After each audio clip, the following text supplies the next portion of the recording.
Bar Blue with powerful stain-away enzymes. Malupit magtanggal ng dumit mancha pero di masakit sa kamay. Goodbye, dumit mancha. Hello, Pride Bar Blue.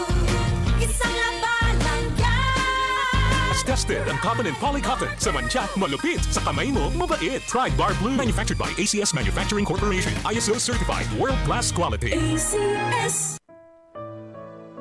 Pagbasa sa Aklat ng Kawikaan, Kabanata 13, Talata 1 hanggang 25. Ang anak na may unaway nakikinig sa kanyang ama, ngunit walang halaga sa palalo ang paalala sa kanya. Natatamo ng mabuti ang bunga ng kanyang kabaitan, ngunit ang ninanasan ng masama ay puro karahasan. Ang maingat magsalita ay nag-iingat sa kanyang buhay, ngunit ang taong madaldal ay nasasadlak sa kapahamakan. Ang tamad ay nangangarap ngunit hindi natutupad, ang hangarin ng masikap ay laging nagaganap. Ang taong matuwid ay namumuhay sa kasinungalingan, ngunit ang salita ng masama ay nakakahiyang pakinggan. Ang mabuti iniingatan ng kanyang katuwiran, ngunit ang masamay ipinapahamak ng likong pamumuhay. May taong nagkukunwang mayaman subalit wala naman, ngunit ang iba'y nag-aayos mahirap bagaman sila ay mayaman. Ang yaman ng isang tao ay pantubo sa kanyang buhay, ngunit sa isang mahirap, ito ay hindi nakababahala. Ang matuwid ay tulad ng maningning na ilaw, ngunit ang masama ay lamparang namamatay.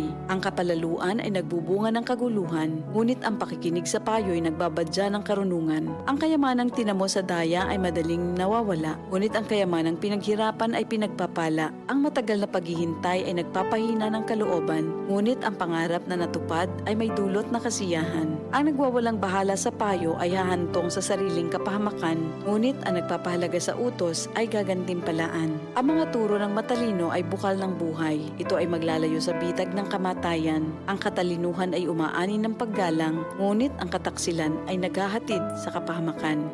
Ang katalinuhan ng isang tao ay nakikita sa kanyang gawa. Sa kilos ay nakikilala ang taong walang unawa. Ang masamang tagapagbalita ay lumilikha ng kaguluhan, ngunit ang mabuting tagapamagitan ay lumulutas ng alitan. Kahihiyan ng kasasadlakan ng hindi nakikinig sa saway, ngunit ang tumatanggap ng payo ay mag-aani ng karangalan. Ang pangarap na natupad ay may dulot na ligaya, ngunit ayaw iwan ng masama ang kasamaan niya. Ang nakikisama sa may unawa ay magiging matalino, ngunit ang kasama ng mangmang ay masusuong sa gulo. Ang hinaharap ng masama ay kahirapan sa buhay, ngunit sagana ang pagpapalang sa matuwid ay naghihintay. Ang matuwid ay nag-iiwan ng pamana hanggang sa kaapu-apuhan, at sa matuwid na uuwi ang naipon ng isang makasalanan. Ang bukid ng mahihirap may pangakong kasaganaan, ngunit ito'y nasasayang dahil sa kawalan ng katarungan. Mapagmahal na magulang, anak ay dinidisiplina. Anak na di napapalo, di mahal ng magulang.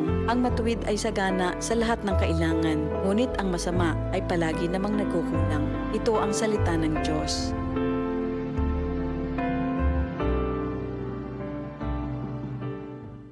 DCXL News, ang himpilan ng RM.